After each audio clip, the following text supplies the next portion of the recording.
berat dirasakan pada waktu itu. Romo, nanti kalau terjadi apa-apa dengan saya, nanti tolong saya dikremasi dan tolong disemayamkan di Regina Pacis.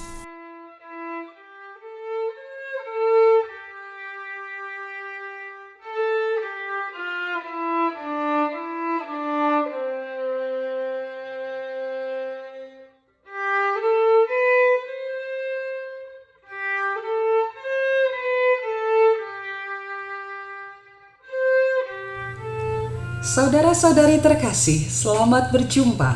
Salam sehat dan paling manis dari kami di OMI Distrik Balikpapan. Hari ini, tanggal 19 Mei 2021, Romo Toro merayakan ulang tahun pertamanya di kehidupannya yang kedua. Mengapa kehidupan kedua? Setelah 45 hari bergelut dengan COVID, dengan segala rasa di mana antara kehidupan dan kematian hanyalah dibatasi oleh seutas benang tipis, pantaslah bila beliau memaknainya sebagai kehidupan yang kedua. Bila kehidupan manusia itu diibaratkan sebuah buku, maka halaman pertama adalah kisah kelahiran dan halaman akhir adalah kisah kematian. Setiap insan memiliki kisah-kisah yang istimewa yang mengisi setiap lembaran antara awal dan akhir. Hari ini kita akan mendengarkan kisah dari beberapa halaman buku milik seorang Ignatius Priantoro. Beliau adalah seorang oblat OMI, Oblat Maria Immaculata. Semoga dari sedikit halaman buku yang dibagikan ini ada hal-hal yang bisa kita petik maknanya untuk kebaikan hidup kita yang akan kita tuliskan di halaman-halaman pada buku kita sendiri. Hari ini kita menyalin dari buku Romo Toro. Di kemudian hari kita akan meminjam buku milik yang lain untuk kita bagikan. Sehingga dalam kehidupan kita akan berarti bagi orang lain sebelum kematian datang menghampiri. Ingatlah bahwa kematian itu hanya satu kali. Namun hidup bukan hanya sekali. Hidup adalah setiap hari dan berkali-kali. Maka marilah kita senantiasa berupaya agar hidup kita berguna. Saudara-saudari terkasih, Romo Ignatius Priantoro OMI adalah putra bungsu dari pasangan Bapak Yohanes Wasito Utomo dan Ibu Maria Francisca Saminah. Beliau lahir pada tanggal 19 Mei 1974 di Yogyakarta. Di dalam keluarga, selain Romo Toro, ada Romo Pri, lengkapnya Romo Tarsisius Prianto Projo, kakak beliau yang juga dipilih Tuhan menjadi gembala. Dan kini Romo Pri telah berbahagia di rumah Bapa bersama dengan kedua orang tua mereka. Kini marilah kita dengar sekelumit kisah dari buku Romo Toro. Baik, Romo Toro. Apa sih sebenarnya yang bisa diceritakan tentang seorang Ignatius Priantoro? Dari kecil mungkin bisa diceritakan keluarga. Iya, saya lahir dari keluarga yang sederhana ya, bukan berlatar belakang Katolik. Saya lahir dari 7 bersaudara, saya anak yang terakhir atau bontot, atau bisa dikatakan sisa-sisa ya, sehingga memang dari keluarga saya itu yang putih-putih saya hitam sendiri. Maka dulu kadang-kadang diolok-olok oleh saudara-saudara saya, kamu itu anak temuan di pasar, kamu itu dulu dibuang bapakmu di tong sampah. Sampai waktu itu saya nangis-nangis betul. Saya tanya sama mama saya, Mak, apakah benar saya itu memang anak dari Wonosari atau anak buangan kah? Lalu mama saya menjawab, ya benar, kamu itu memang anak saya, saya yang mengandung, saya yang menyusui kamu, dan saya yang membesarkan kamu. Dan masa kecil saya adalah masa kecil yang bagi saya membahagiakan. Ya, karena memang waktu bermain saya tidak terampas. Ya, seperti anak-anak sekarang kan masa bermainnya itu terampas ya. Walaupun tetap Bapak Ibu itu ngajari saya untuk tetap membantu bekerja. Misalnya membantu bekerja itu karena Bapak Ibu itu kerjaannya usaha membuat tempe, maka saya diajari, dikasih tanggung jawab, kamu membungkus tempe yang paling kecil. Pada waktu itu harganya kayaknya 100 rupiah. 100 rupiah per biji. Per biji tempe, ya. Oke. Karena saya yang paling kecil, anak bontot, maka saya jatahnya kamu tempe yang paling kecil. Pada waktu itu 100 biji. Ya, saya harus menyelesaikan itu. Setelah selesai itu baru bermain. Nah, biasanya habis pulang sekolah, saya lalu menyelesaikan kerjaan itu dulu. Makan, lalu tidur sebentar, lalu menyelesaikan kerjaan itu. Baru kemudian bermain. Nah, permainan yang sungguh-sungguh saya nikmati bersama anak-anak kampung ya, karena saya di belakang rumah itu sekitar 100 meter itu ada sungai ya, lalu di sekitar rumah itu juga kampung itu dulu masih banyak sawah-sawah. Nah, sekarang itu tembok-tembok semua sekarang berubah. Nah, maka jiwa saya lalu terbentuk dengan permainan-permainan itu tanpa sadar ya, jiwa seorang petualang. Nah, misalnya sebagai salah satu contoh, kami bermain itu dari rumah itu bawa arang, lalu bawa kaleng, lalu bawa apa itu bara api. Nah, itu kadang kami putar-putar supaya bara apinya tidak mati. Nah, kami nyusur sungai, cari udang, cari ikan, lalu dibakar sendiri situ, bawa garam, lalu dimakan di situ sampai nanti pulangnya itu sore hari. Nah, jadi benar-benar masa kecil seperti bocah petualang gitu Pak Surya. Bocah petualang memang. Permainannya bukan yang indoor ya, bukan yang di dalam, lebih berpetualang. Lebih banyak outdoor. Bahkan saya pernah itu malam-malam karena libur itu cari jangkrik. Nah, biasanya kami juga pelihara jangkrik ya. Jangkrik, lalu ke sawah itu cari jangkrik. Nah, dapat 2, dapat 3. Tiba-tiba ada bunyi pep gitu. Gelap-gelap. Apa ini kan? Lalu saya dekat-dekat itu, ternyata orang gila. Wah, lari tunggang lanjut dikejar orang gila itu. Lalu saya sampai masuk ke rumah Pak D saya, padahal itu di seberang di seberang sungai ya. Nah, saya sampai ke tempat Pak D saya ngos-ngosan, lalu Pak D saya tanya, kenapa kamu itu? Wah, saya dikejar orang gila Pak D.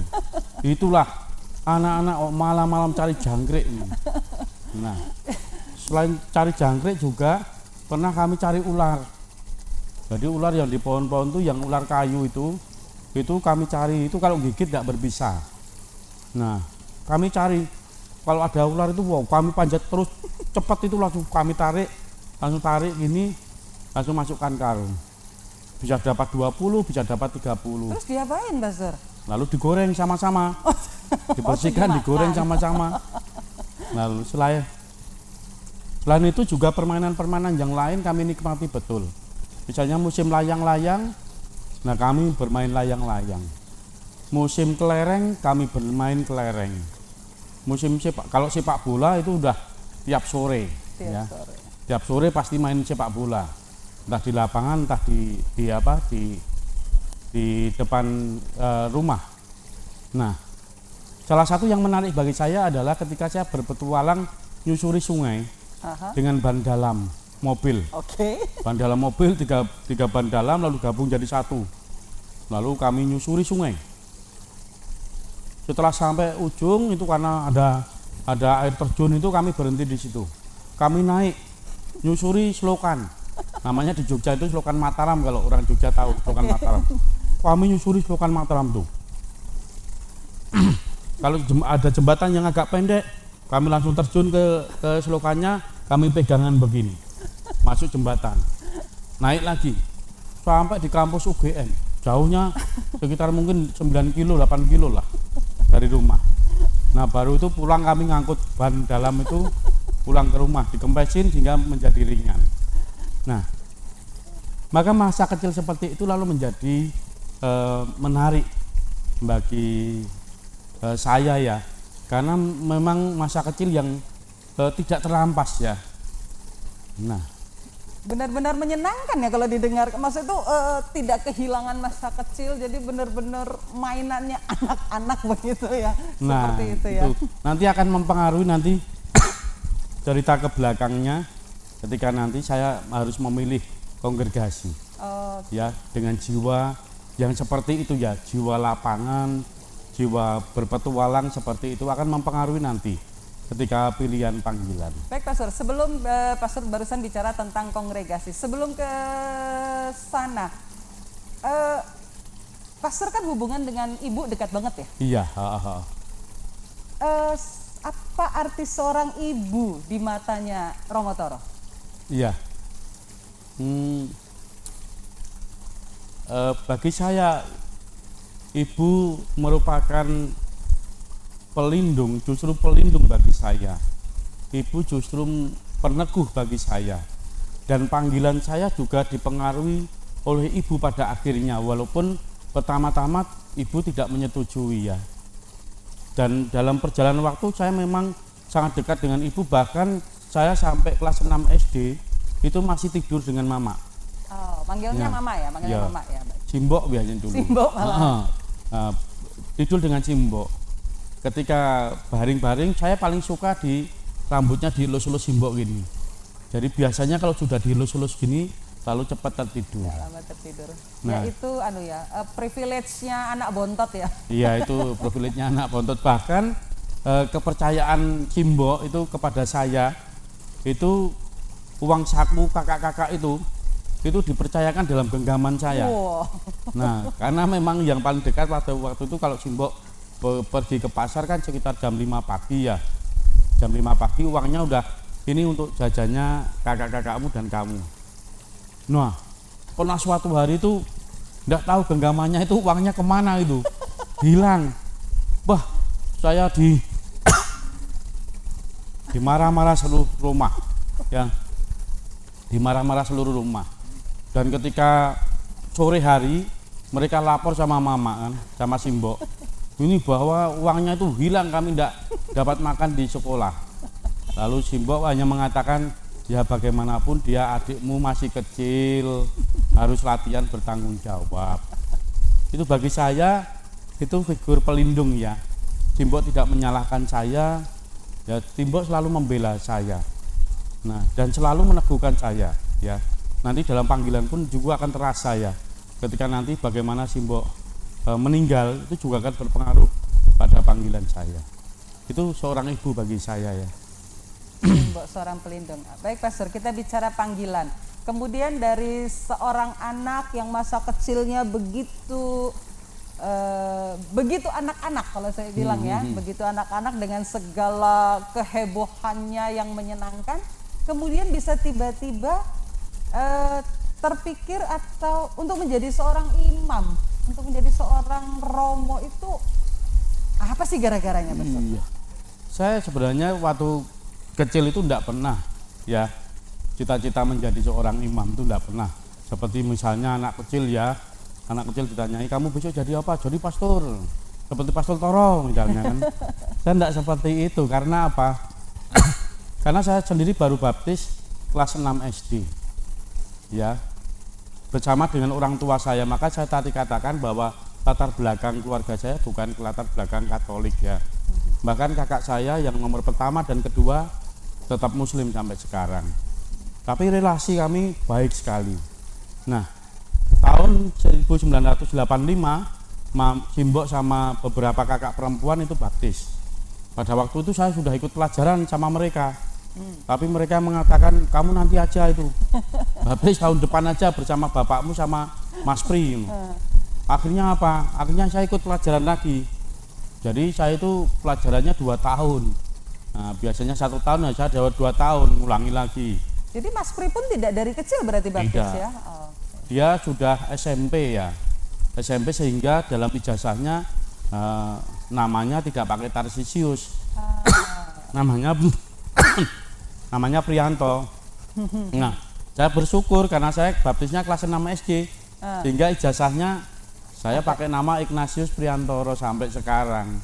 Nah, pada waktu itu memilih sendiri nama baptisnya ya. Saya cari buku di perpustakaan di Gereja Nandan pada waktu itu, sehingga ketika membaca buku itu ada Ignatius dari Antioquia, seorang uskup dan martir, ya, seorang imam uskup dan martir, dan saya sangat tertarik dengan jiwa kepahlawanan seperti itu, sehingga saya mengambil nama menjadi Ignatius Priantoro. Lalu sampai saat itu saya belum pernah punya cita-cita menjadi seorang imam, ya. Maka cita-cita saya adalah karena Bapak Mama mengatakan bahwa kami hanya bisa menyekolahkan kalian sampai SLTA saja. Mohon maaf ini agak batuk-batuk karena Tidak apa-apa Pastor, santai saja. karena agak COVID itu memang. Nah,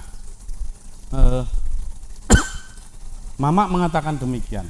Kami hanya bisa menyekolahkan kalian sampai SLTA. Maka pilihlah sekolah yang dimana kalian langsung bisa bekerja. Nah, maka almarhum Mas Pri itu memilih SPG guru. Yang SMA itu kakak saya perempuan ada yang SMA, tetapi selebihnya adalah SPG semua. Nah, sehingga memang bisa dikatakan keluarga guru ya, kakak-kakak semua guru. Tetapi saya itu memang lain daripada yang lain. Nah, saya tidak mengikuti mereka menjadi seorang guru, tetapi saya memilih sekolah di STM. Nah, saudara-saudari tahu lah gimana keadaan sekolah di STM ya. STM ngambilnya mesin. Ngambilnya mesin ya, Otomotif. mesin produksi ya, sehingga memang ngelas bisa, lalu kerja bubut bisa, Ngelas bisa, ngeles juga bisa. ngeles juga bisa. Nah, itu. Maka ketika di STM itu yang Katolik dari sekitar 360 anak, itu yang Katolik cuma 7 orang. Nah, di kelas saya sendiri cuma 2 orang yang Katolik. Nah, teman saya yang Katolik 1 orang ini, kalau diajak dia diem saja. Ini orang Katolik bener ini. Ya, kalau diajak diem saja. Pokoknya diajak apapun diem saja dia. Dan dia memang pandai sekali anaknya ya. Selalu ranking 1. Nah, ini memang anak Katolik bener ya. Nah, saya yang Katolik yang tidak bener ini. Karena apa? Ketika saya diejek, saya selalu bereaksi. Marah. Ya, marah ketika ditanyain. Nah, biasanya kalau pagi itu ketika saya marah, maka mereka semakin menjadi-jadi. Nah, tiap pagi meja saya itu ditulisi sesuatu yang memang tidak pantas lah, ya, mengolok-olok iman saya. Itu yang pertama, sehingga saya memang sering marah.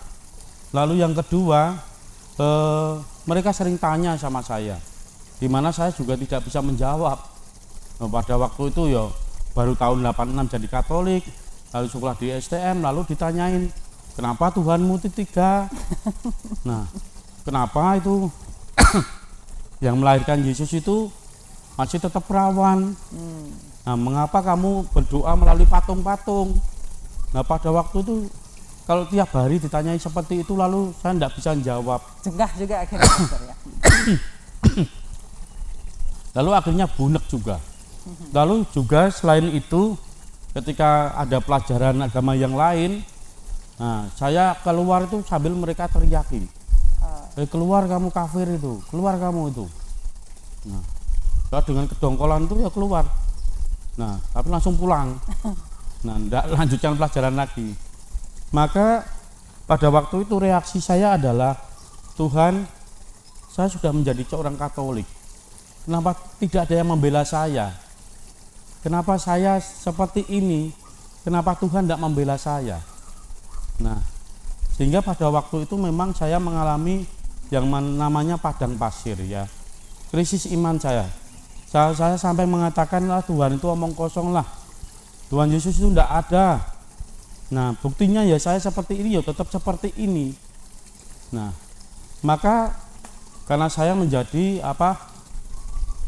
memberontak, memprotes, maka hidup saya menjadi tidak karuan. Saya kalau sekolah itu hanya bawa buku satu, selipkan di saku. Itu mata pelajarannya banyak itu dalam buku itu. Nah, kalau buku itu hilang selesai sudah kan. Nah, berangkat sekolah dengan satu buku itu sehingga memudahkan saya untuk bolos sekolah. Nah, kalau guru itu terlambat 15 menit, saya sudah provokasi teman-teman, ayo bolos. Bolos semua juga. Nah, tetapi ada teman saya yang Katolik bener tadi. Nah, itu kalau dia bilang bolos, ternyata dia keluar lewat sini, dia masuk lagi lewat sini.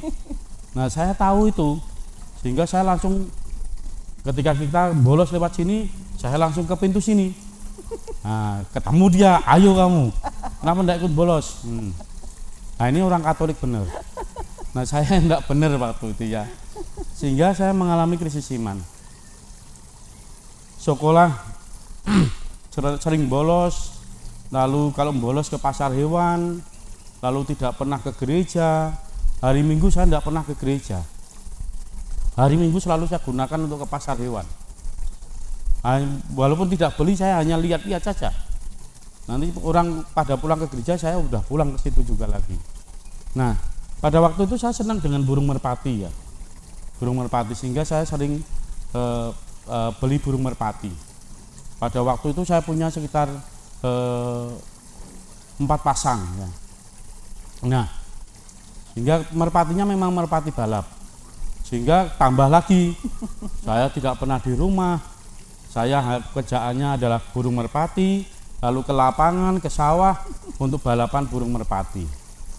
Nah, melihat situasi seperti itu, kakak saya Romo Pri almarhum itu dia merasakan bahwa dia memprihatinkan keadaan saya. Ini kalau lama-lama dibiarkan, maka Toro ini akan menjadi orang yang tidak benar. Nah, bahkan pernah kakak saya mengatakan, udahlah Toro itu tidak usah sekolah aja lah, belikan becak aja lah, iya kan? Nah, Romo Pri melihat itu, sehingga bagaimana caranya ya, padahal dia menjadi ketua Mudika waktu itu, kalau sekarang Komka. Nah, dia pernah mengatakan pada saya, Tok, kamu itu tidak malu kah? Padahal saya itu ketua Komka, kamu kok tidak pernah ikut Komka? Lalu saya jawab, yang jadi ketua kan kamu, bukan saya. Ya terserah saya, ketuanya kamu kok, bukan saya, kecuali kalau ketuanya saya. Nah, mungkin dengan omongannya dia tidak mampu ya. Nah, karena memang jarak umur kami hanya 2 tahun. Nah, pada waktu itu lalu dia karena memprihatinkan itu, dia mengundang frater-frater redemptoris. Nah, bergilir mereka datang ke rumah. Nah, saya yakin bahwa Mas Pri mengatakan pada mereka, tolonglah bagaimana Toro itu ya, supaya dia kembali menjadi baik. Nah, keadaannya memang seperti ini. Nah, pada waktu saya tidak pernah cerita kalau saya dibully dan sebagainya ya. Saya di rumah hanya diem saja. Pokoknya protes saya ya, saya tidak mau berdoa, saya tidak mau ke gereja, ya. Kebanyakan waktu saya justru bermain dan sebagainya. Sehingga Romo Pri mengatakan pada frater itu bahwa kalau ketemu Toro, tolong jangan cerita yang teori-teori, dia pasti lari itu. Tolong cerita yang menantang-menantang, karena memang dirinya itu suka petualangan. Nah, itu pada waktu mereka datang, kadang saya lalu lari lewat pintu belakang. Jadi frater-frater dari Redemptoris atau CSSR ya. Itu Romo Pri yang minta mereka. Iya, Romo Pri memang akrab dengan mereka. Soulmate lah mereka itu. Kemana-mana mereka pergi itu. Jadi apa yang dilakukan para frater itu? Nah, pada waktu itu memang kalau frater datang itu, saya lari ya. Ternyata Romo Pri itu tahu Mas Pri itu. Wah, ini harus jaga nih pintu belakang ini. Maka ketika frater itu datang, Nah, Romo Pri itu lewat belakang langsung jaga pintu belakang. Kalau saya mau lari tuh, bah, mau kemana kamu? Ya saya mau ke belakang dulu ke toilet, toiletnya kan belakang rumah. Enggak, kamu bohong. Kamu enggak mau nemui frater, ayo nemui. Akhirnya terpaksa lah saya nemui. Padahal biasanya itu saya sering melawan Mas Pri itu. Dia pernah suatu hari saya itu diminta dia beli sayur, tapi saya ketiduran. Lalu dia itu tiba-tiba nyubit saya. Wah, saya itu bangun langsung marah, langsung ambil sesuatu yang di atas meja, langsung saya lemparkan ke dia. Untung enggak kena kaca, ternyata pemotong kuku yang saya lemparkan. Kaca hambur, pecah. Nah, mama itu ya namanya pelindung saya. Dia enggak nyalahkan saya, cuma nangis. Lalu dia mengatakan, kenapa dua anak laki-laki itu enggak bisa rukun? Kenapa kelahi terus? Kalau kelahi terus banyak yang rusak nanti. Nah, biasanya yang cenderung rusak saya. Nah, maka itu sikap saya terhadap Romo Pri. Tapi waktu itu saya tidak melawan. Saya nurut seperti nurut itu loh. Dibawa ke depan lagi. Nah, dibawa ke depan lagi langsung ceritalah sama si Frater Redemptoris ya. Pada waktu itu ada Frater Sius, ada Frater Franz, Frater Puji dan sebagainya. Nah, pertama-tama mereka cerita gini. Wih, Dek Pri, kami itu kemarin tuh di Solo, itu kami pastoral di lokalisasi. Wih, saya langsung mata saya belalak gini kan, lokalisasi gitu kan. Lalu saya tanya, gimana Frater pengalamannya? Lalu dia mengatakan, wah, pengalamannya memang ngeri-ngeri sedap. Loh, sedapnya gimana? Bagaimana kami itu ngeri tenan tuh. Kami di sana itu sampai karena kami mahasiswa ya agak ganteng lah gitu, dia bilang. Kami dipeluk itu para wanita-wanita itu, diciumi penuh dengan lipstik kami, muka kami. Wah, saya tertarik dengarkan cerita seperti itu kan. Wah, langsung gimana itu? Ya harus diolah pengalaman itu. Itu hari yang pertama ya. Nah, minggu berikutnya mereka datang itu saya sudah merasa seneng. Wah, ini pasti ada cerita menarik lagi nih. Ditungguin malah. Nah, mereka datang lalu cerita lagi. Ceritanya apa lagi nih Frater kan? Ya ceritanya ini Frater Pan ini kapan itu pastoral dia menjadi pemulung.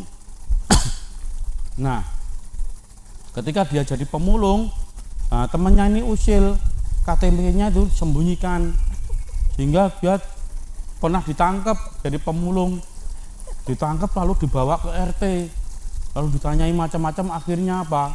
Akhirnya ngaku dia frater, dia mahasiswa, lalu baru proyek.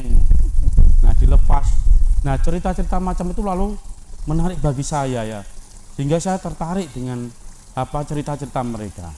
Lalu ketika saya sudah dekat, sudah tertarik, lalu mereka cerita soal Bunda Maria, soal Trinitas, soal kebiasaan patung-patung, soal syahadat kita, aku percaya dan sebagainya. Hal-hal yang tadinya ditanyakan ke Romo Toro dan Romo Toro tidak bisa menjawab, akhirnya terjawab dengan itu.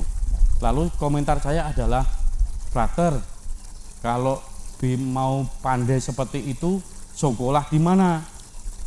Nah, saya hanya mengatakan sekolah di mana, tetapi saya tidak mengatakan saya menjadi seorang imam. Enggak, sekolah di mana? Wah, kalau mau seperti ini, bisa menjawab pertanyaan-pertanyaan orang seperti itu, ya harus sekolah di seminari. Saya tidak tanya seminari itu tempat apa dan sebagainya. Saya mengatakan, Frater, saya daftarin dong. Akhirnya ada pendaftaran seminari Mertoyudan. Saya daftar sendiri, keluarga tidak ada yang tahu. Mas Pri pun juga tidak tahu. Nah, mungkin Mas Pri tahu, dikasih tahu Frater kan, tapi dibiarin aja. Nah, saya lalu daftar. Pada waktu itu tesnya 2 kali. Satu di Kevikepan di Kota Baru, lalu yang kedua di seminari Mertoyudan. Nah, waktu di Kota Baru, namanya saya anak STM ya, jawabnya kan pokoknya sekepercayaan saya lah, jawab percaya. Ya, prinsip saya adalah lulus syukur, tidak lulus ya syukurlah. Akhirnya saya jawab semua. Dan ternyata setelah itu ada surat datang lewat paroki bahwa saya dinyatakan lolos, harus tes ke seminari.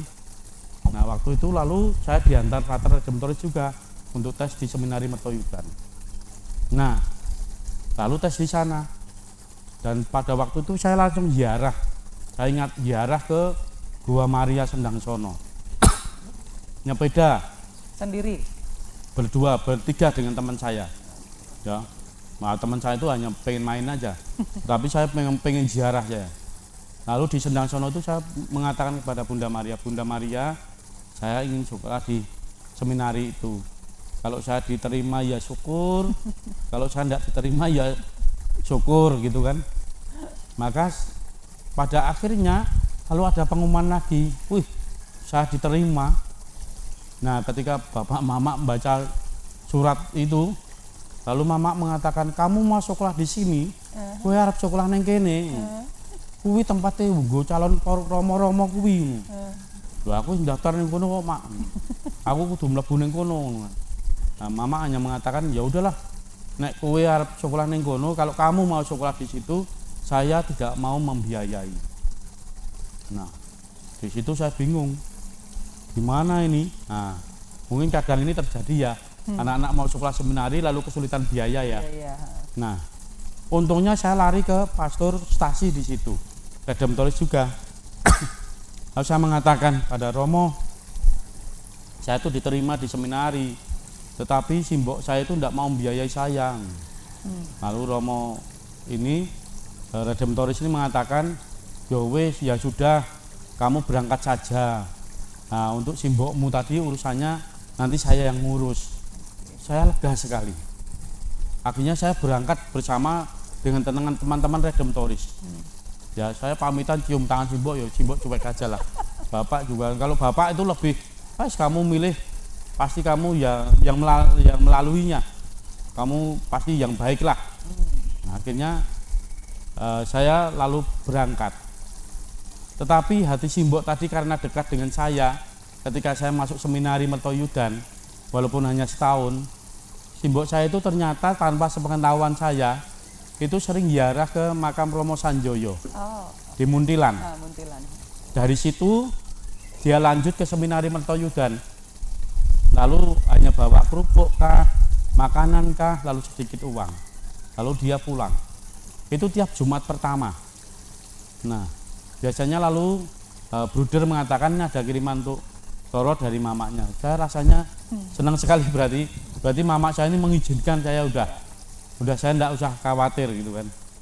Nah pada waktu 1 minggu di seminari, saya begitu tidak tahannya, karena anak STM biasanya bermain, biasanya berpetualang dan sebagainya, tiba-tiba dikurung. Wah berat sekali.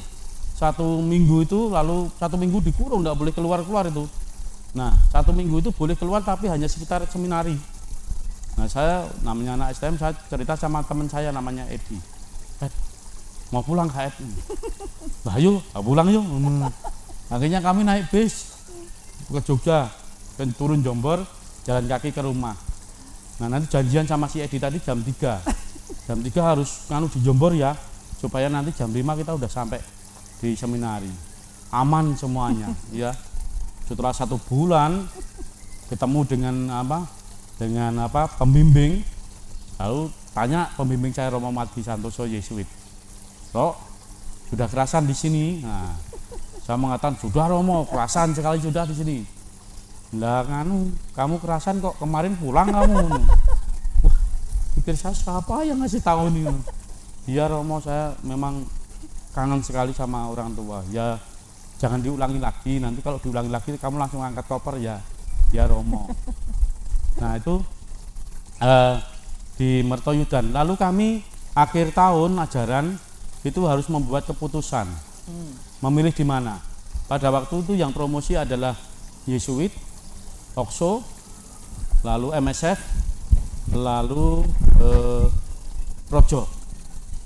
Nah saya tidak tertarik ke Projo. Yesuit wah kebanyakan di kampus. Nah saya tidak bisa itu jadi guru dosen itu, tidak pilih. Okso lagi, apalagi Okso, pertapa saya bukan sifat orang pertahapan, tidak milih. Lalu MSF tidak milih karena keluarga ya. Lalu saya di perpustakaan lihat kalender OMI, majalah kalender OMI yang isinya adalah misi-misi OMI. Ada misi di Kutub Utara, ada misi di Sri Lanka, ada misi di Kalimantan. Wah, ada naik motor, naik perahu. Ini yang cocok dengan jiwa saya. Nah, akhirnya saya mengatakan kepada Wono, karena dia dikirim oleh OMI dari Grogot waktu itu ya. Romo Dino Tesari yang ngirim. Lalu saya mengatakan, Wono, aku mau nganu nih, pilih OMI nih, cocok dengan saya ini. Lalu ketika konsultasi dengan rektor juga mengatakan iya. Lalu tiba-tiba saya dapat surat dari Romo John Doherty. Saya tidak kenal Romo John itu siapa, orangnya kayak apa, saya tidak kenal. Dan belum pernah berhubungan, kok saya dikirimi surat nih. Lalu dalam suratnya itu peneguhan semua, sukacita kalau kamu ada tertarik dengan OMI dan sebagainya. Langsung dari kongregasi OMI-nya ya? Langsung dari kongregasi OMI-nya. Itu yang pertama yang membuat menarik saya, bahwa ada surat itu. Surat yang menganggap saya sudah seperti keluarga sendiri. Nah, lalu waktu Natal saya kunjung ke provinsialat OMI. Waktu itu masih di Jogja. Pastor Mario Bertoli, Pastor Mario yang provinsial. Nah, dia yang kita peringati kemarin ya, 21 tahun wafatnya. Nah, pada waktu saya datang, saya juga belum kenal dia juga belum kenal saya. Tiba-tiba dia mengulurkan tangannya untuk nyalami saya seperti ini salamnya. Lain daripada yang lain. pakai kelingking. Nah, saya juga pertama ragu-ragu, tapi ya saya sambut juga dengan begini kan. Nanti dikirain saya tidak sopan, tapi ya saya beranikan diri.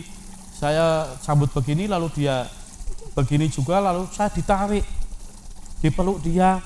Selamat datang di rumah OMI, di rumahmu. Wah, rasa saya itu seperti gimana ya? Seperti inilah keramahan OMI ya, hospitality OMI ya, Sangat yang diterima, sangat ya. terkenal sekali ya. Memperlakukan orang itu seperti keluarga sendiri. Selamat datang di rumah ini, selamat datang di rumahmu. Nah, itu yang semakin memantapkan saya untuk memilih OMI ya. Tetapi saya menjadi orang yang jujur ketika saya memilih OMI dan wawancara ya. Pada waktu itu wawancara dengan Romo Basir, dengan Romo Petrus. Saya ditanyai, apa yang kamu ketahui tentang OMI? Lalu saya mengatakan, Romo, saya hanya tahu dari majalah itu. Selebihnya saya belum tahu apa-apa soal OMI. Lalu pada waktu itu kalau orang yang mengenal OMI langsung masuk novisiat. Ya. Kalau yang belum masuk pranovisiat. Nah, saya masuk pranovisiat, teman saya Wono masuk novisiat. Wah, kalau ketemu saya langsung mengatakan, adik kelas. Aku ya enggak apa-apa, adik kelas. Jauh justru pengalaman di pranovisiat di waktu itu di Jogja, lalu di Cilacap sungguh-sungguh memperkaya ya soal misi. Nah, di situ saya semakin mantap ya memilih menjadi seorang oblat. Jadi seorang oblat gitu. Jadi Iya. pranovisiat ya, jenjang di mana benar-benar mengenal tentang OMI-nya OMI, di situ iya. ya. Kemudian berlanjutlah Pranovisiat 1 tahun, lalu novisiat 1 tahun pada waktu dengan Romo Basir, lalu masuk skolastikat. Skolastikat waktu itu filsafat sekitar 4 tahun ya. Tingkat 2 aku mau keluar. Oh, jadi ada godaan ini di tingkat 2, maksudnya ada Ya, kegamangan. kegoncangan ya. Karena pada waktu itu belajar filsafat ya. Nah, lalu karena saya teringat pesan dari rektor saya di Mertoyudan. Dia mengatakan, Pri, kamu itu lulusan STM. Apakah nanti tidak akan kesulitan ketika kuliah? Lalu saya mengatakan, mantap, ya saya akan berusaha sekuat tenaga saya. Nah, ketika belajar filsafat itu bukan soal kesulitan yang mengikuti, tetapi soal kegoncangan apapun dipertanyakannya. Sehingga saya mengalami kegoncangan di situ. Nah, pada akhirnya saya mengatakan saya mau keluar. Lalu Romo Rektor waktu itu Romo Bernard Karedek mengatakan, kamu buat discernment dulu. Discernment. Nah, saya sudah pulang ke rumah, ngasih tahu mama saya, "Mak, kemungkinan saya mau pulang." Lalu mama saya mengatakan, "Mau jadi Romo, mau tidak jadi Romo, mau lanjut, mau pulang, kamu tetap anak saya." Wah, itu yang menguatkan saya ya. Nah, tetapi teman-teman saya yang akrab dengan saya, secara khusus Romo Asodo, itu sering, karena saya lagi bergulat, dia sering kunjungi ke kamar saya kalau malam-malam. Hanya baring-baring di kamar saya. Dia hanya mengatakan, "Kamu gila kalau kamu mau keluar." Tiap hari gitu dikatakan, "Kamu gila kalau kamu mau keluar. Kamu gila kalau mau kamu keluar." Akhirnya saya dalam discernment saya menjadi sadar. Akhirnya saya menjadi berkuat lagi untuk terus. Nah, terus akhirnya selesai 4 tahun saya harus stop. Nah, topnya di Dahor ini, ya pada waktu itu masih kurus, belum gemuk gini. Nah, top di Dengan Pastor Dahor. Yosef ya? Dengan Pastor Yosef, dengan Pastor Rudi. Nah, Pastor Yosef tidak pernah memarahi saya karena apa? Karena saya rajin ke stasi, ke kilo 15, ke 45, ke Teluk Waru. Itu saya rajin, bahkan sehingga orang paroki kadang-kadang tidak kenal sama saya. Saya lebih terkenal di stasi. Dan Romo Yosef sangat senang dengan pribadi yang seperti itu, yang mau menyatu dengan umat. Tidak pengen enaknya sendiri ya, di rumah saja, di kamar saja itu. Nah, itu bukan jiwa saya. Jiwa saya adalah jalan, keliling, kunjungi umat, nyatet baptisnya tahun berapa dan sebagainya. Nah, itu yang menyenangkan Pastor Yosef, hingga dia tidak pernah marah dengan saya ya. Kalau marah yang ngerjain saya ya. Seperti suatu hari saya habis dari Teluk Waru, udah capek-capek, ngantuk-ngantuk, waktu di kapal juga disindir-sindir sama seorang pendeta. Lalu sampai di rumah itu, karena sebelumnya ada yang telepon anak perempuan. Nah, telepon yang nerima si anaknya Pak Hermandi. Lalu dikatakan, "Ya ini dari siapa?" "Ya pokoknya dari Kilo lah." Nah, lalu setelah saya sampai, Romo Yosef langsung mengatakan, "Itu kamu dicari-cari itu, tapi tidak mau ngaku namanya siapa. Kamu gimana sih?" Kan? Nah, saya tidak tahu apa-apa. Romo Rudi langsung nimpali. Itulah baru krater aja udah macem-macem gitu. Marahlah saya sama Romo Rudi, "Kalau kamu tidak diam, tak pukuli nanti kamu tuh." Lalu Romo Yosef karena kebapaan dia mengatakan, "Ya udah, kita ngopi-ngopi dulu ya." Ngopi-ngopi dulu. Ya gitu loh. Kami ngopi-ngopi, langsung habis itu istirahat masuk kamar. Nah, itu pengalaman di Dahor dulu. Nah, akhirnya saya mungkin terlalu asik di sini, saya ngomong sama umat Kilo 15. Nanti tolonglah kalau ada rektor saya datang ke sini, tolong kalian kompak ya, minta saya 1 tahun lagi di sini." Perpanjangan top maksudnya. Perpanjangan top. Karena ada yang memang topnya diperpanjang. Nah, pada waktu itu mereka ketika misa di Kilo 15, karena Pastor Romo Bernat tak ajak ke sana, misa di sana. Habis misa itu langsung mereka kompak gitu. "Romo, kami ingin Krater Toro diperpanjang lagi 1 tahun. Lalu jawabannya Romo Bernat mengatakan, "Tidak bisa, nanti kalau dipanjang-panjang nanti kapan dia jadi pastornya?" Akhirnya umat lalu menjadi luluh. Nah, lalu setelah itu lanjutkan program imamat, lalu bakalaureat, lalu audiendas, lalu diakon di Tarakan. Oh, diakonat di Tarakan. Diakonat di Tarakan, lalu habis itu tabisan tahun 8 Desember tahun 2004 di Cilacap. Berdua dengan Romo Wasono. Berdua dengan saudara saya, kembar saya, Romo Wasono. Ya, itu sama-sama dari Jogja. Ditabiskan di Cilacap, lalu ditawari. Permohonan pertama saya memang mengatakan pada Superior Jenderal bahwa saya pengen ditugaskan di Indonesia, secara khusus di Kalimantan. Nah, betul, saya dapat perutusan ke Kalimantan Barat paling ujung itu. Dari Pontianak masih semalam, lalu dari Sintang masih 2,5 jam. Waktu itu jalannya buruk sekali. Nah, pengalaman pertama di misi, Saya masih pakai pakaian rapi gitu, pakai sepatu. Dijemput Romo Dami waktu itu ya. Sampai di satu tempat, saya kira udah nyampe ya. Itu sekitar udah 2,5 jam nih. Aku udah nyampe, udah lega. Minum di situ di umat. Ternyata masih lanjut lagi dijemput satu orang.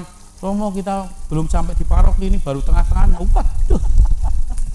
Lalu naik motor, baru naik itu langsung motornya rebah. Kaki saya di lumpur segini, wah.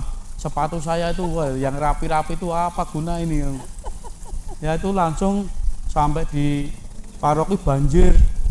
Jam 7:30 kami sampai di situ. Lalu ada kelap-kelip ibu-ibu, Romo, tidak di asrama banjir, pasuran banjir, langsung ke rumah. Itu daerah mana, Pastor? Daerah Dangkan Silat ya. Oh, daerah Paroki Dangkan Silat. Nah, pengalaman misi di sana 4,5 tahun. Nah, setelah itu saya dipindah ke Kalimantan Utara. Di Kalimantan Utara 5,5 tahun. Lalu setelah itu tahun 2014 saya dipindah ke Dahor ini. Sampai sekarang ya. Ini belum dipindah lagi, nggak tahu pindah kemana lagi. Baik, Romo Toro, setelah sekian lama, berapa belas tahun Romo jadi imam? Dari 2004 berarti sekitar mau 17 tahun ya. Mau jadi mau 17. Ya. Nggak terasa ya. Nggak terasa.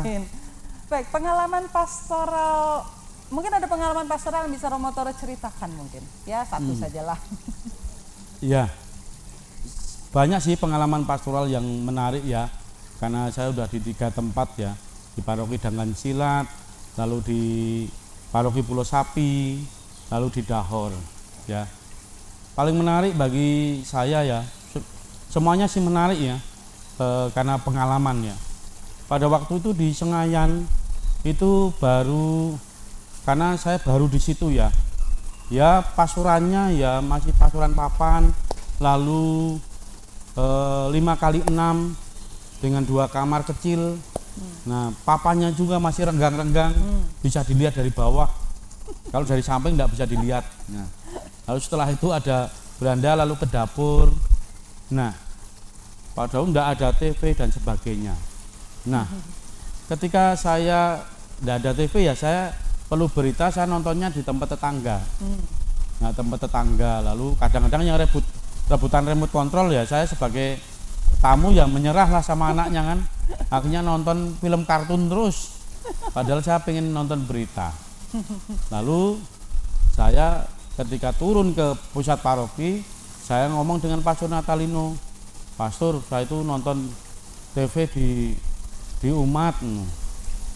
Nah, di umat, lalu Pastor Natalino menjawab, oh, saat dulu 10 tahun saya baru dapat TV. Wah, 10 tahun.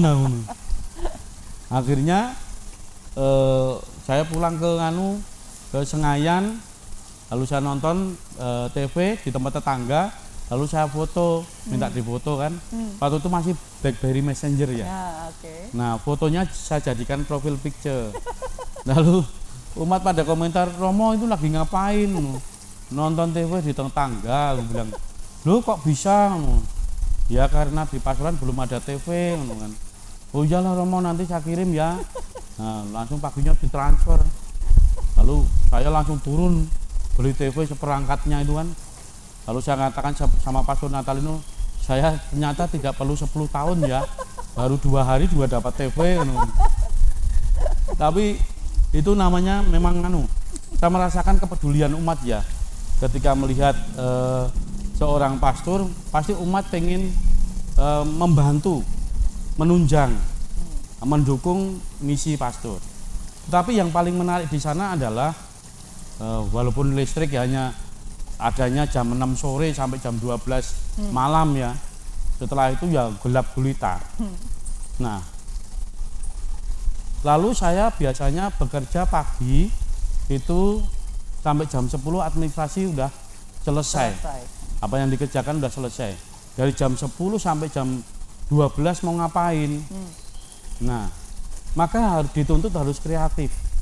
Menggunakan waktu ini untuk apa ini? 2 jam ini. Maka yang menarik adalah saya datang ke warung Pada itu warungnya punya orang Katolik, Warung makan nih Mas. warung soto, Oh, oke. soto Madura. Nah, ini Pak Edi pasti senang nih. Nah, saya datang ke situ dan biasanya di situ sopir-sopir juga makan di situ, minum di situ. Nah, maka saya ketika minum itu lalu cerita-cerita dengan mereka. Mereka juga cerita ya, pengalamannya menjadi seorang sopir dan sebagainya, tantangannya menjadi seorang sopir dengan gaji yang lumayan ya. Gaji seorang sopir itu oling bawa batu bara, gajinya besar. Nah, sehingga waktu itu ya mereka di sini, keluarga di Jawa, keluarga di Sulawesi, tantangannya kompleks sekali menjadi seorang sopir ya. Maka dari situ saya berpastoral soal, saya tidak cerita soal keluarga Katolik, tetapi soal keluarga yang bagus. Walaupun pasangan itu jauh di Jawa dan sebagainya, saya selalu mengatakan supaya sama-sama mengingat bahwa ada orang yang kita cintai ya di rumah dan sebagainya. Walaupun ceritanya ya agak nyimpang ke sana kemari, tetapi itu kreativitas kita bagaimana supaya membuat mereka bisa terbuka kepada kita. Nah, sehingga mereka juga mengenal saya seorang pastor. Tetapi kan saya tidak pakai celana panjang lalu baju rapi dan sebagainya, celana pendek, kaosan, pakai topi ke warung, sama seperti mereka. Nah, sehingga pastoralnya menjadi seperti itu. Dan mengenal sopir-sopir itu sungguh luar biasa, ada yang khas dalam diri mereka soal persaudaraan dan sebagainya. Sehingga kalau saya lewat pakai motor itu, mereka udah tahu itu motornya pastor itu. Nah, mereka pelan-pelan. Nah, saya nyalip, pastor. Padahal bukan Katolik mereka ya. Nah, bukan Katolik, tetapi persaudaraannya luar biasa. Lalu di situ juga kebanyakan mayoritas bukan Katolik. Nah, saya juga berbaur dengan mereka, mengunjungi mereka walaupun bukan Katolik. Bahkan akrab dengan kepala desanya. Nah, kepala desanya kalau kunjungan selalu ngajak saya, ayo pastor, kunjungan Natal kita. Nah, supaya apa? Ada temannya ngerokok dan ada temannya minum. Tetapi itu keakraban ya. Sehingga ketika saya harus pindah ke sini, sungguh-sungguh mereka merasa kehilangan. Pastor kalau bisa lah diperpanjang lagi, ya enggak bisa aku bilang. Nah, sampai kepala desanya pun yang bukan Katolik pun juga merasa kehilangan ya. Romo nanti pastor nanti enggak ada teman saya lagi ini. Ya nanti pasti ada temannya lagi. Nah, itu salah satu hal yang menarik ya. Ketika di lapangan memang dituntut kreativitas. Jangan sampai ada waktu yang terbuang.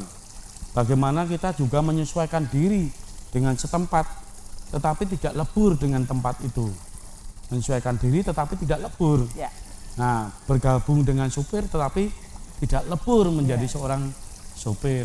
Mungkin itu juga merupakan satu jenis pewartaan ya sebenarnya Romo Toro ya. Iya. Virus corona telah memporak-porandakan dunia. Nyawa manusia seakan tiada harganya. Ketika virus menyerang, kesakitan mendera, nyawa terangkat, dan raga dikebumikan seakan tanpa balutan kasih. Doa dilontarkan ke udara, air mata jatuh membasahi bumi, aroma kematian merebak dari setiap sudut kehidupan. Ketika corona menghampiri, berbagai rasa pun mengikuti. Ketakutan, kecemasan, penyesalan, kesendirian, keputusasaan, dan segala macam rasa lainnya. Tiada tersedia bahu tempat bersandar, tempat berbagi beban. Ketika dalam keterpurukan, maka doa pun mengundang asa untuk hadir dan menemani langkah demi langkah menuju cahaya kecil yang nampak di kejauhan. Saudara-saudari, setiap orang punya cerita tentang corona. kali ini kita akan mendengar cerita dari Romo Toro. Baik Romo Toro, Iya. kita semua tahu pada awal Januari Iya. itu Romo Toro juga ikut menjadi salah satu orang yang terpapar COVID-19. Meskipun kita sudah pada waktu itu hampir 1 tahun mendengar cerita tentang COVID, kita masuk di pandemi, tetapi begitu hal itu yang terserang adalah Pastor Romo Toro, itu kan merupakan sesuatu yang luar biasa dalam arti situasi yang sangat menegangkan dan segala macam. Apa rasanya, apa yang Pastor rasakan, apa yang Romo Toro rasakan, pikirkan ketika pertama kali mendapat vonis Romo Toro terpapar COVID? Iya. Sebelumnya pada waktu itu hari Rabu saya swab dan saya dinyatakan negatif. Pada waktu itu saya senang dan saya negatif hari Rabu. Ya. Tanggal 6 ya. Nah, hari Rabu tanggal 6 apa 7 ya? itu saya negatif ya. Tetapi ada beberapa suster yang kena, sehingga mulai saat itu saya merasakan sedih saya. Lalu setelah itu saya masih melayani sebelum itu saya melayani ke Kilo 45, dan sepulang dari Kilo 45 pagi hari kita jam 1:30 Pastor Carlo jatuh. Nah, setelah itu saya merawat beliau ya, karena saya tidak curiga bahwa ada COVID di situ. Maka saya kadang-kadang juga tidak pakai baju, mangku dia, meluk dia, nyuapi dia bersama dengan Mbak Ari ya. Nah, hari Sabtu itu Mbak Ari saya minta untuk swab dan beliau ternyata juga positif.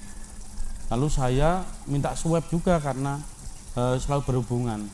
Minta swab juga, saya sama Pastor Carlo tolong di swab. Nah, ada tukang swabnya ke sini, lalu kami di swab. Nah, dinyatakan bahwa Pastor Carlo dan saya itu positif. Jelas pada waktu itu ya saya terkejut, terhenyak, lalu kaget, tidak menyangka hal itu. Ya padahal ya kemana-mana sudah pakai masker dan sebagainya, tapi toh juga kena. Nah, saya kaget pada waktu itu dan sedih karena apa? Karena orang-orang yang dekat yang terkena. Kalau saya sendiri mungkin saya tidak terlalu sedih ya. Saya memikirkan Pastor Carlo, memikirkan Mbak Ari, memikirkan para suster ya. Kenapa bisa terjadi seperti ini? Lalu saya dianjurkan masuk ke rumah sakit untuk jaga-jaga, dan saya pikir itu bagus ya, karena kita tidak tahu apa yang akan terjadi. Nah, saya adalah satu orang yang tanpa gejala. Demam juga enggak, mual-mual juga enggak, pusing juga enggak, nafsu makan juga tetap lancar banyak. Nah, perasa penciuman juga normal, enggak apa-apa. Tetapi saya merasa ya sudah, kita masuk ke rumah sakit untuk jaga-jaga karena ada Pastor Carlo dan sebagainya. Saya tidak mau terjadi apa-apa. Lalu masuk rumah sakit, pertama saya bersama Mbak Ari di Manggar. Lalu pagi harinya Pastor Carlo nyusul, saya pindah ke Bayangkara. Nah, pada waktu itu masih biasa-biasa saja. Ya, saya merasa tenang, saya masih bisa bergurau dengan suster. Lalu saya katakan, suster, saya temani di asrama. Nah, masih gurau-gurau berjemur dan sebagainya. Lalu pada tanggal 19, nah dari tanggal 10 sampai 19 berarti 9 hari, saya baru merasakan sesek. Nafsu makan tetap sama, penciuman tetap sama, nggak ada batuk, normal-normal saja, cuma dada saya rasa berat. Nah, pada waktu itu lalu saya minta oksigen. Nah, mulai dikasih oksigen. Sebelumnya saya masih ikut doa, Zoom bersama dengan umat, saya rasa terdukung dan sebagainya. Setelah itu saya menghilang, ya, karena memang tidak mampu lagi. Pada waktu itu semakin menurun keadaan saya, karena bangun juga tidak bisa, ya bangun ke kamar mandi udah tidak bisa, ya karena udah mulai diinfus, lalu udah pakai oksigen. Nah, malam itu saya sudah tidak tahan lagi, sekitar tanggal 20 ya, 20 saya tidak tahan lagi, karena oksigen tidak mampu membantu saya lagi. Lalu 21 pagi saya meminta telepon Dokter Gunadi, dokter tolong pindahkan saya dari sini ke rumah sakit yang lain. Nah, pagi hari jam 8 saya dipindahkan ke rumah sakit Gunung Malang, langsung ditangani di situ, tidak langsung masuk ke ICU, ke tenda-tenda kecil-kecil itu dari jam 8 malam sampai jam setengah 3 sore. Nah, ketika jam berapa itu, sekitar jam 2 ada umat yang datang. Saya sudah mengatakan saya udah gini-gini, udah rasa putus asa sudah. Lalu pada waktu itu dibawa ke ICU, langsung ke ICU COVID. Ya, ke ICU COVID langsung dipasang oksigen yang tekanannya tinggi. Nah, pada malam itu memang pergulatan rasa pertama yang membuat down saya itu adalah rasa bersalah. Rasa bersalah, bahkan saya sudah meminta maaf kepada Bapak Uskup dan sebagainya, kepada provinsial, bahwa saya tidak mampu, tidak bisa menjaga komunitas ini dengan baik sehingga ada yang terkena COVID. Saya minta maaf. Nah, penyesalan, rasa bersalah itu yang membuat saya lalu menjadi semakin turun. Nah, lalu sudah pakai oksigen itu saya sudah rasanya mau menyerah ya. Oksigen itu membuat saya semakin sulit bernapas, sehingga saya mau saya tarik terus oksigen itu. Saya mengatakan pada Dokter Yuda, tolonglah ini hilangkan ini. Nah, Dokter Yuda juga merasa bingung nih, bagaimana Romo Toro ini. Padahal keadaan saya oksigennya semakin turun. Nah, itu yang membuat saya merasa lemah, membuat saya pengen menyerah. Bahkan saya sudah menulis WA kepada Romo provinsial, Romo nanti kalau terjadi apa-apa dengan saya, nanti tolong saya dikremasi dan tolong disemayamkan di Regina Pacis.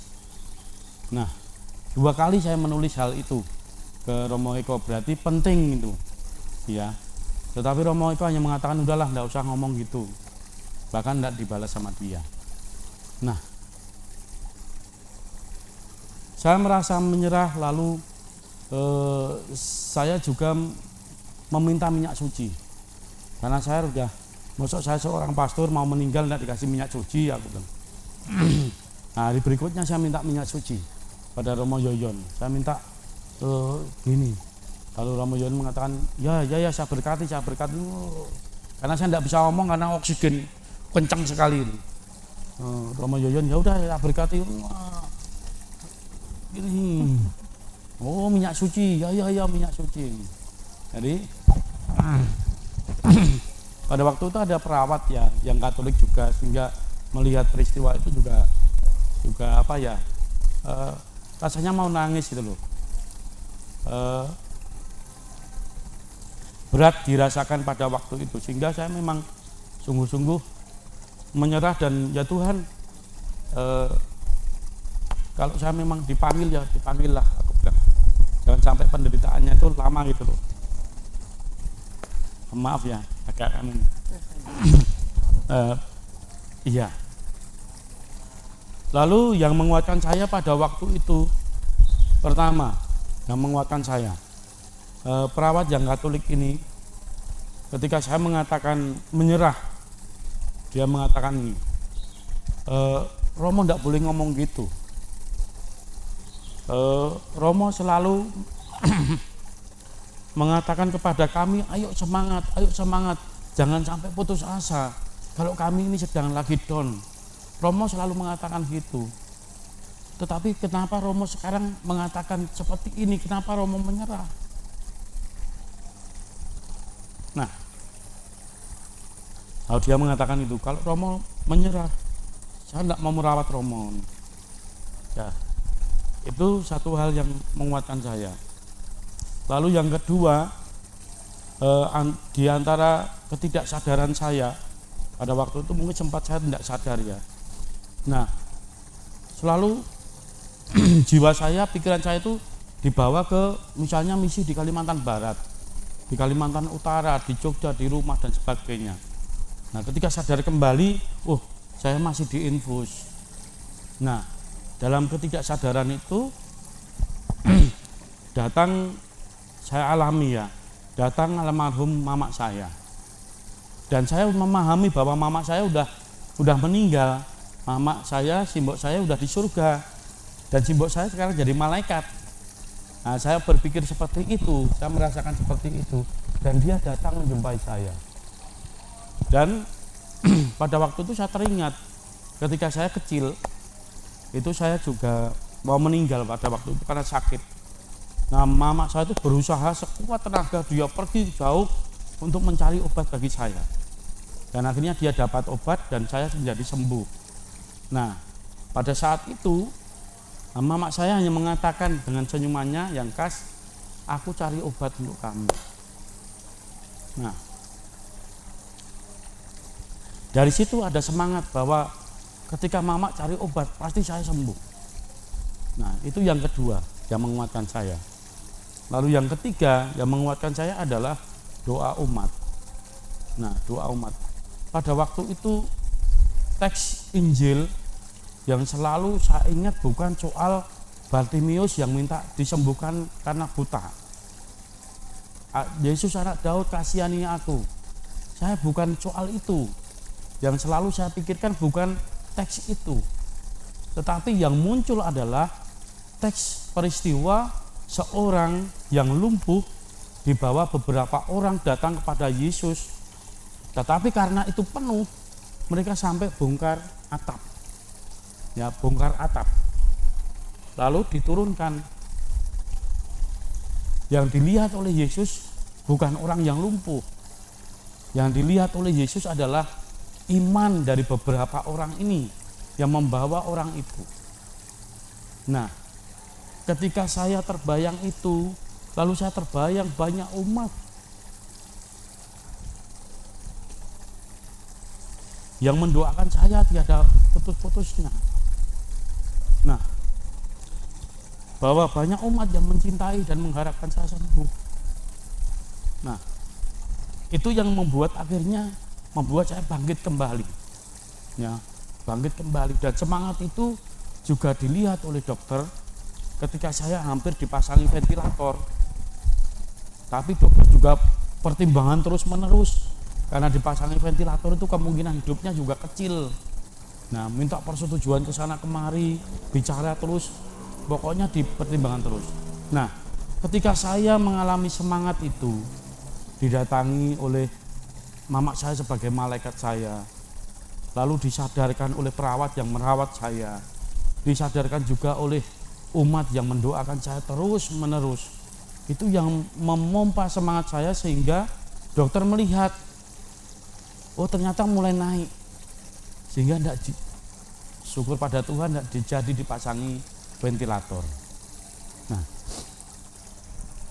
sehingga dari situ lalu saya merasakan apalagi setelah keempat dikasih minyak suci tadi, merasa tenang menjalani semuanya itu. Ya, ini akan saya jalani seberapa kuat saya, dan saya pasti kuat. Ya, saya jalani terus menerus tiap hari. Padahal saya dulu itu takut untuk disuntik. Ya, kalau disuntik itu saya lari, ya orang bawa suntikan pasti saya lari.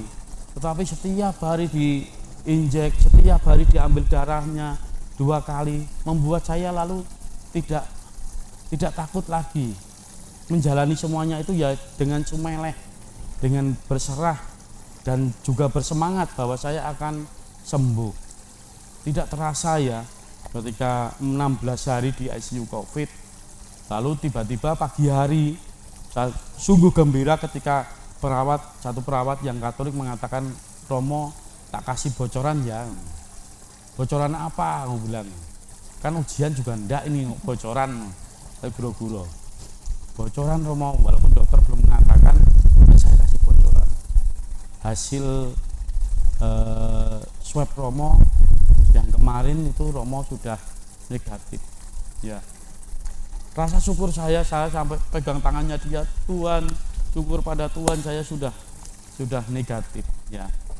Akhirnya 20 hari saya pindah ke ICU biasa, lalu dirawat di ruang biasa. Tapi perhatian umat sungguh luar biasa ya. Saya mengucapkan terima kasih atas doa-doa umat selama ini. Itu yang menguatkan saya. Baik, Romo Toro, dari masuk tanggal 10, kemudian tanggal 24, ya jujur tanggal 24 Januari itu hari yang menegangkan, itu juga buat kita, bagaimana kita hebohnya pada waktu itu, ya saya yakin pada saat itu begitu banyak umat yang mungkin namanya doa dan air mata itu sudah memuncak pada saat itu ya, tanggal 24 itu kita ingat sekali. Sampai akhirnya Romo Toro pindah ke RSUD Gunung Malang, masuk ICU, kemudian pindah ke kamar rawat biasa. Itu satu perjalanan yang ya bagi beberapa umat yang terlibat langsung, mungkin setiap hari adalah hari-hari yang menegangkan. Begitu telepon bunyi, entah telepon masuk atau berita, itu semua penuh dengan tanda tanya, ada apa? Itu jadi ketegangan itu juga terjadi di umat, teristimewa umat yang memang terlibat dalam proses penyembuhan itu. Setelah sekian lama Romo Toro, kesaksian iman, apa yang bisa Romo Toro sampaikan, baik iman sebagai orang Katolik maupun iman sebagai seorang imam, seorang oblat, dengan kejadian, kesaksian apa Romo yang bisa disampaikan? Iya, pertama-tama saya bahkan setiap hari ya di tempat ICU COVID itu, tiap hari bahkan 2 hari ya, itu menyaksikan bagaimana jarak antara hidup dengan kematian itu sangat pendek sekali ya. Saya melihat bagaimana orang datang siang hari lalu sore hari lewat meninggal. Saya lihat bagaimana orang masih sadar masuk lalu tiba-tiba malam hari tidak sadar dipasangi ventilator, pagi harinya meninggal. Nah, antara kehidupan dan kematian jaraknya itu sangat sedikit sekali, kecil sekali ya. Sehingga kita tidak tahu kapan kita mau dipanggil oleh Tuhan. Nah, maka kedekatan dengan Tuhan itu menjadi penting. Saya yang berusaha sedekat mungkin dengan Tuhan aja masih mengalami yang namanya proses manusiawi, proses menolak, proses menyerah dan sebagainya ya. Maka kedekatan dengan Tuhan itu memang harus selalu diperjuangkan ya, sehingga kapan saja itu kita dipanggil kita sudah siap. Lalu yang kedua adalah kesempatan ya. Kehidupan ini adalah anugerah, kehidupan ini adalah anugerah. Maka bagi saya kehidupan sekarang ini adalah kesempatan saya kedua kali ya. Pertama kali sudah lewat, sudah dikasihkan, lalu mengalami perjuangan di ICU.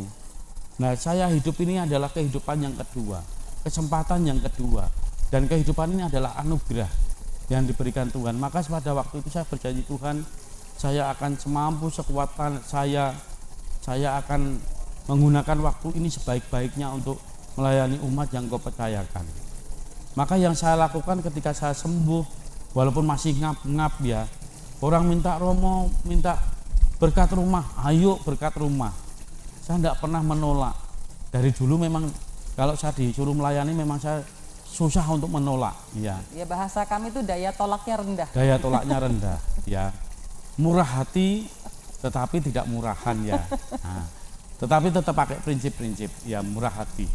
Nah, itu maka saya menggunakan waktu ini sebaik-baiknya. walaupun saya masih ngap-ngap dan sebagainya, saya tetap berjuang untuk terus melayani. Itu yang pertama. Lalu yang kedua adalah doa yang dilakukan bersama-sama, itu kekuatannya luar biasa, ya. Itu akan dipandang Tuhan sendiri. Maka ketika itu, yang teks yang selalu saya ingat adalah beberapa orang yang membawa orang lumpuh. Nah, perhatian saya adalah bukan pada orang lumpuhnya, tetapi perhatian saya adalah pada beberapa orang ini yang beriman, yang berkumpul, yang berusaha, maka dia itu yang dilihat oleh Tuhan Yesus. Maka Bapak Ibu jangan sampai lalu mengatakan, ngapain sih pergi ke gereja? Toh Tuhan ada di dada saya. Ngapain sih ngumpul-ngumpul di sana? Ngapain sih ya doa bersama di Zoom? Nah, jangan meremehkan hal itu. Tetapi kekuatannya luar biasa. Itu yang menguatkan saya, bahkan saya tidak melihat apa yang didoakan umat pun itu juga mempengaruhi daya juang saya. Ya, sehingga saya selalu diingatkan bahwa doa kebersamaan umat ini, inilah yang dipandang oleh Tuhan Yesus. Dan Tuhan dengan penuh kasih-Nya meloloskan permohonan umat yang banyak dari mana-mana. Tidak hanya dari Balikpapan saja, bisa dari Tarakan, bisa dari Jakarta, bisa dari Cilacap, Jogja, dan sebagainya, mendoakan saya. Dimana ketika pada waktu itu saya hampir putus asa. Saya sudah mengatakan kepada keluarga saya, karena tidak bisa ngomong, saya mengatakan, artinya saya udah mau berangkat, ya. Nah, itu salah satu kekuatan bagi kita. Dan seorang imam tidak pernah lepas dari yang namanya umat. Seorang imam tidak pernah lepas dari umat. Seorang imam selalu menjadi pelayan, kalau bisa berkorban untuk umat yang dilayani, ya. Nah, itu kegembiraan bagi kita, kegembiraan bagi saya, bahwa kebersamaan itu memiliki kekuatan bagi kita. Dan yang kedua adalah pengorbanan umat sungguh luar biasa. Cinta umat sungguh luar biasa, ya. Maka menjadi seorang imam harus juga hidup juga luar biasa, ya. Karena memang menjadi ungkapan syukur, ungkapan terima kasih, umat sudah seperti ini, maka saya akan melayani juga sekuat tenaga saya. Bagaimana umat melihat, bagaimana umat merasakan selalu khawatir setiap saat. Bahkan ada yang mengatakan, Romo, ketika ada telepon dari Gunung Malang, saya selalu kaget. Untung saya tidak jantungan, karena selalu saya mikirkan Romo, apa yang terjadi dengan Romo. Dan saya tidak ingin Romo meninggal. Saya ingin Romo sehat kembali. Dan itu semua adalah cinta dari umat, ya, yang mencintai Romonya secara luar biasa.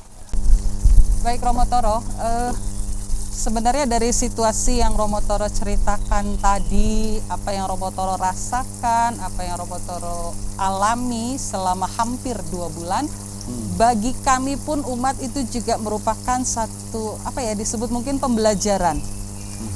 Karena kita melihat, kita mulai doa novena itu tanggal 13 Januari sampai 21 Januari. Romo Toro sudah tidak mengikuti itu sejak 15 Januari. Sebenarnya Romo Toro sudah nggak ngikut. Iya. Romo Toro info ke saya bahwa karena harus memakai masker pada waktu itu, dan posisi umat pada saat itu tidak tahu persisnya Romo Toro bagaimana keadaannya di dalam pada waktu itu. Sehingga kita umat, kita merasa kita sudah doa nih novena dari tanggal 13 sampai 21. Sebagian sudah merasa tenang dan sebagainya. Justru tiba-tiba di tanggal 24 itu umat dikejutkan dengan berita bahwa ya boleh dibilang Romo Toro anfal pada waktu itu ya. Jadi terus kita nyambung lagi doa sampai akhirnya Romo Toro boleh pulang kembali ke pastoran. Jadi menurut saya itu juga satu pembelajaran bagi kita, bagi umat, bahwa kita nggak boleh memaksa Tuhan. Kita memang berdoa, tapi Tuhan akan memberikan menurut waktunya Tuhan. Benar begitu ya Romo ya? Benar. Jadi bukan maunya kita 9 hari novena selesai terus terkabulkan gitu. Jadi terus terang bagi kami umat juga itu merupakan satu pembelajaran. Baik Romo Toro, harapan kedepannya seperti apa dengan apa yang Romo Toro alami ini, terutama dalam konteks panggilan Mungkin ada pesan tertentu untuk kaum muda? Silakan Iya. Romo. Pertama-tama kita memang dari peristiwa ini belajar bagaimana Tuhan menjawab doa-doa kita dengan waktu dan caranya sendiri, bukan dengan waktu kita dan cara kita seperti yang kita bayangkan. Kalau sudah novena maka Tuhan pasti menjawab atau tidak menjawab. Nah, kan bisa seperti itu. Tetapi dalam perjalanan waktu pasti Tuhan menjawab kok, dengan caranya sendiri, dengan waktunya sendiri. Bahkan ketika kita novena, keadaan saya justru lagi kritis-kritisnya ya. Nah, saya membayangkan kalau pada waktu itu lalu umat berhenti berdoa, nah mungkin saya lewat juga ya. Tapi kemudian lalu disambung lagi. Maka nasihat orang bijak, kalau berdoa maka berdoalah tanpa jemu-jemu, ya, tidak putus-putusnya berdoa. Karena apa? Dengan mengetok pintu itu artinya kita berusaha. Ketoklah pintu maka pintu akan dibukakan. Maka kalau mengetok 1 kali, 2 kali, 3 kali tidak dibuka, ya ketok terus, ya kan? Nah, doa memang seperti itu. Demikian juga dengan panggilan. Panggilan juga Tuhan mengatakan mintalah kepada empunya tuayan. Nah, kalau kita bersama-sama berdoa terus-menerus mengenai panggilan, pasti Tuhan menjawab kok. Ya, akan menumbuhkan dengan sendirinya kok. Ya, itu. Lalu yang kedua memang bagaimana kehidupan para imam ini, kami semua imam maupun religius, kehidupannya menjadi menarik bagi anak muda lagi. Bukan soal ngomong panggilan lagi, tetapi bagaimana seorang imam bisa bersatu dengan kaum muda, bisa bersatu dengan orang tua. Seperti panggilan-panggilan dulu juga banyak anak tertarik karena kunjungan Romo kok. Nah, kunjungan Romo. Jadi Romo tidak mengatakan nanti kamu jadi pastor, ya enggak. Hanya menuju ke situ lalu ngobrol soal iman, soal keluarga. Nah, maka ada 2 hal yang bisa dilakukan dari umat sendiri, mendoakan terus-menerus. Lalu dari para imam sendiri, para religius, ya berani untuk keluar, untuk memperkenalkan dirinya pada kaum muda maupun kepada, tidak usah bicara panggilan, tetapi bicaralah kehidupan. Nah, salah satu contohnya, berapa yang mendoakan saya ketika saya dalam keadaan sakit? Banyak, Pastor. Nah, tidak terhitung, ya kan? Bahkan ada seorang umat saya tidak kenal, ya, saya tidak kenal, tapi mungkin umat itu kenal saya. Nah, dia mengatakan ketika Romo cari Gamaras dan saya belum mendapatkan itu, saya stres Romo. Saya stres dan saya selalu debar-debar kabar apa yang akan saya terima. Nah, itu saya tidak kenal. Nah, baru kenal ketika dia WA saya baru kenal dan mengucapkan terima kasih. Nah, itu karena saya menjadi seorang Romo ya. Kalau bukan Romo yang doain nggak banyak, lebih banyak. Ya banyak ya. Tetapi dari pengalaman itu yang doakan banyak ya. Nah, saya juga tidak mengira. Ya, tidak mengira dalam peristiwa ini sungguh-sungguh banyak umat yang peduli, banyak umat yang mendoakan. Bahkan tidak kenal pun mendoakan. Ya, mengatakan saya tidak kenal dengan Romo Toro, tapi saya mau mendoakan. Ya, karena memang jauh dan Omi tidak berkaya di situ, ya tidak kenal. Jadi sisi positif menjadi Romo ternyata juga salah satunya itu ya. Iya. Loh, misalnya yuk, kalau tahbisan berapa yang hadir? Nah, kalau tahbisan berapa yang hadir? Sampai gereja pun pasti juga sesek Penuh. Nah, itu kalau tahbisan. Kalau meninggal berapa yang hadir? Berapa yang mendoakan? Kecuali kalau kena COVID ya yang hadir ke makam ya dikit ya. Tetapi kalau normal yang hadir luar biasa. Karena itu apa? Cintanya umat pada seorang Romonya. Nah, kita bayangkan ketika Pastor Yosef meninggal ya, sampai berderet itu, sampai deretannya pun juga tidak selesai-selesai. Ada kita mendaki gunung, mendaki bukit Regina Pacis, siang-siang bolong panas-panasnya ya. Bolong, panas-panas, kita tetap mendaki dengan kuat karena kita betapa cintanya ya terhadap seorang Romo. Jadi itulah dia nilai lebih menjadi seorang Romo. Baik, kemudian Romo Toro, untuk kedepannya, kita ini kan masih di masa pandemi ya. Kita ya menurut himbauan dari pemerintah bahwa pandemi ini belum berlalu kan sebenarnya. Sudah berulang tahun tapi belum berlalu. Iya. Mungkin ada saran dari Romo, apalagi Romo Toro sebagai orang yang sudah pernah dalam tanda kutip terpapar, Iya, sudah merasakan ini. Bagaimana Romo? Ya, saya sudah merasakan serangan yang berat ya dari COVID ini. Memang serangannya macam-macam. Ada yang ringan, ada yang berat, dan memang keberuntungan saya dapat yang berat. Ya, sehingga memang ya seperti itu kejadiannya. Nah, pada waktu itu memang saya sudah juga hati-hati ya. Ketika pakai masker keluar kita pakai masker, tetapi ketika di rumah itu yang menjadi kelemahan kita. Nah, kita bersinggungan dengan keluarga kita tanpa kita pakai masker. Nah, saat ini saya juga tidak pakai masker karena jauh ya, Bapak Ibu, dengan yang lainnya. Dan kalau saya pakai masker ngomong banyak ini lagi masih sesak-sesak ya.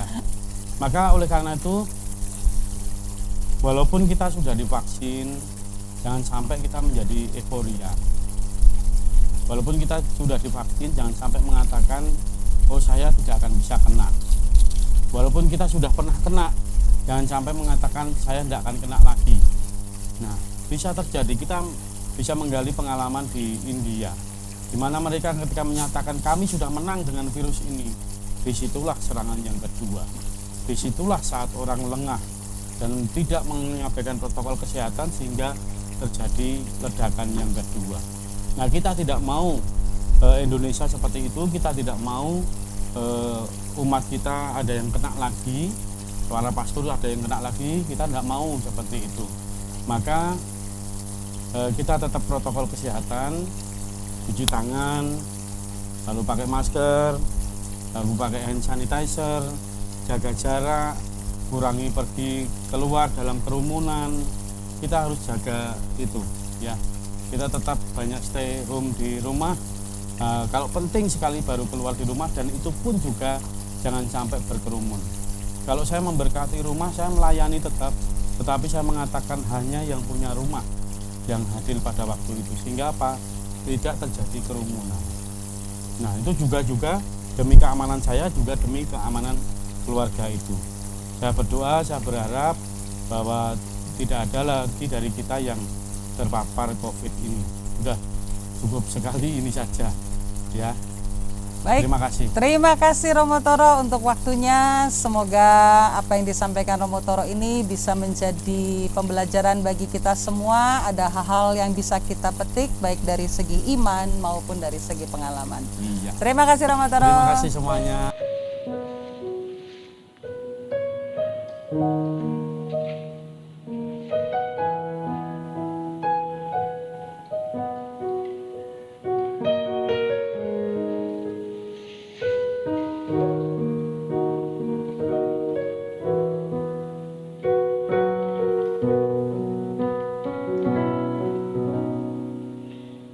Ku jalani hidup ini lewat bukit dan lembah, lewat gurun dan lautan. Ku terjang badai tofan, tak ku rasa menderita, walau miskin dan hina. Ku serahkan harapanku di bawah salibmu. Dalam hidupku selalu ku dengar, dalam hidupku selalu ku dengar panggilan hidupku. Ku tahu ya Tuhan, padamu ku rasa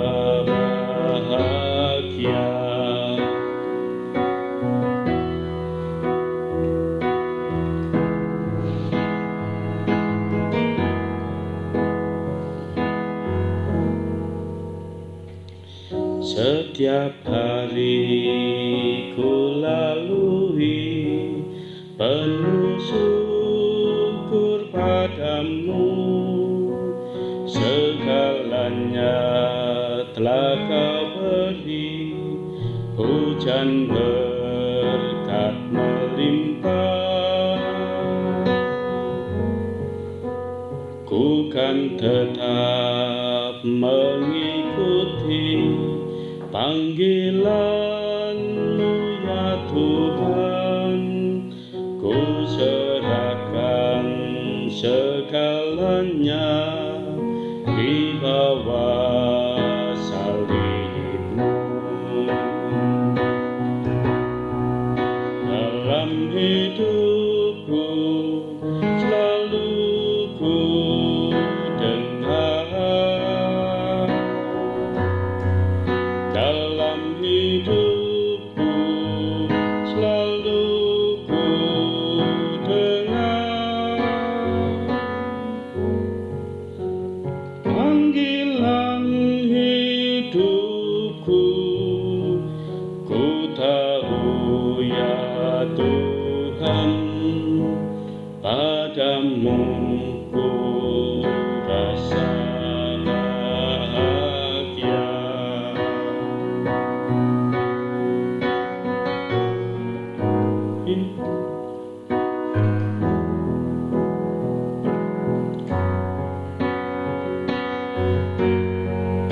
Dalam hidupku selalu ku dengar,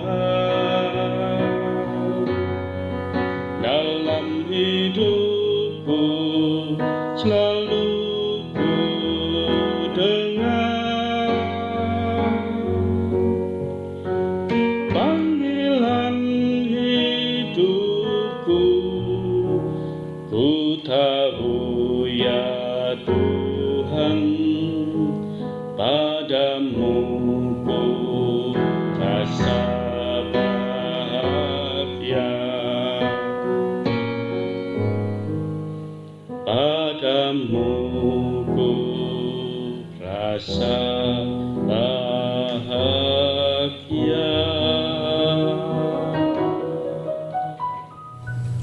Saudara-saudari terkasih, Romo Toro adalah sosok manusia biasa yang tentunya tidak lepas dari dosa dan salah.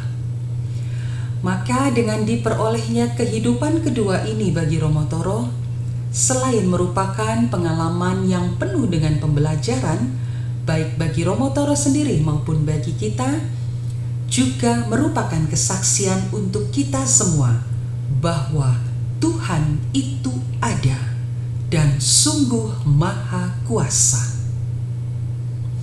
Harapan kami, ada hal-hal baik yang bisa kita petik dari kesaksian hidup beliau ini.